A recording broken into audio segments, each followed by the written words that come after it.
Greetings, YouTube. One of the things I've seen repeatedly online recently is that the sentiment that there will be people who will never go into law enforcement because of the Chauvin trial case, because Chauvin was found guilty of murdering someone.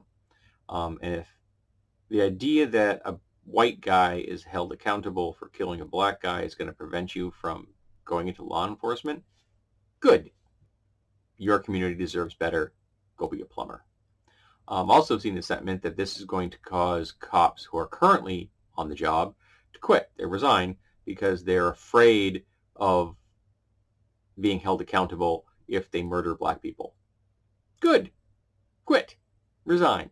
Your community deserves better. Go be an electrician. Go collect garbage. Go do anything you want to. But stop being in law enforcement because we don't need you. You're dangerous.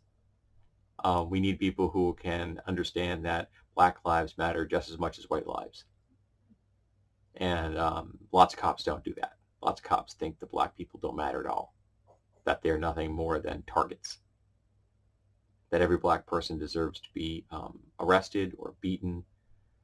I read something recently where one of the cops in New York, when he would stop a black teenager and ask for ID, he'd keep the ID. So the next cop that asked that black teenager for ID, he wouldn't have ID, so they'd arrest him. I'm not quite sure why, because there is no law stating you have to have ID in America, but it would be justified in their head to bring them in. So they're laying the foundation to arrest black people, to instigate conflict with the black community intentionally because they're all racists. Now you're going to say, well, not all cops are racists. If a cop isn't stopping the racists in their own community, in their own, station, their own force, then they support racism. If you vote for the GOP in America, you support white nationalism. Doesn't matter if you consider yourself to be a white nationalist.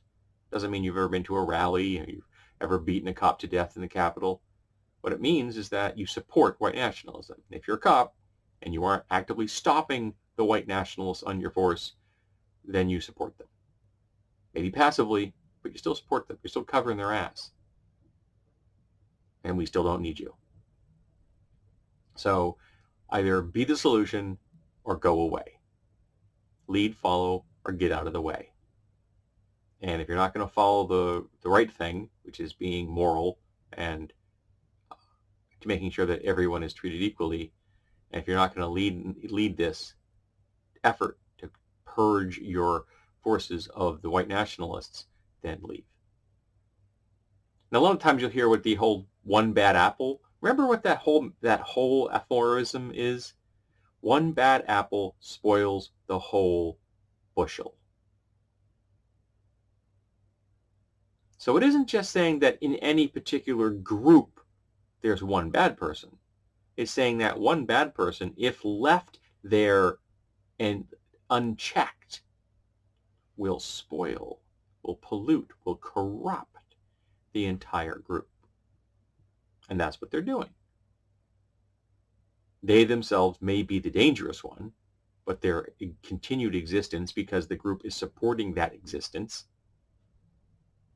has corrupted the entire force. That's what that aphorism means. I can never say that word correctly. I apologize.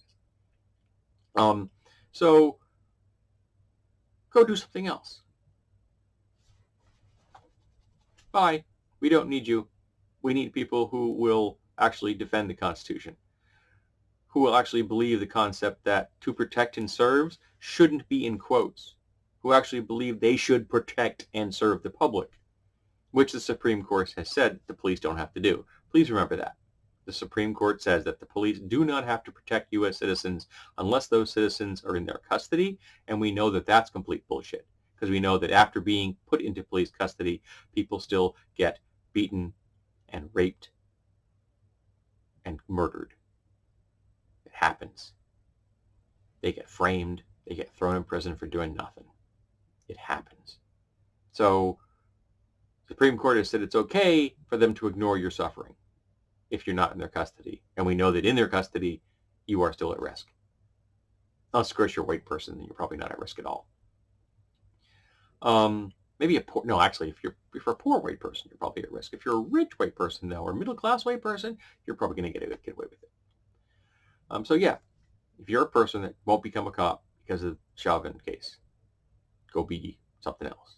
And if you're a current cop that wants to leave because of the Chauvin case, go be something else. Because you're fucking racists, and we don't need you.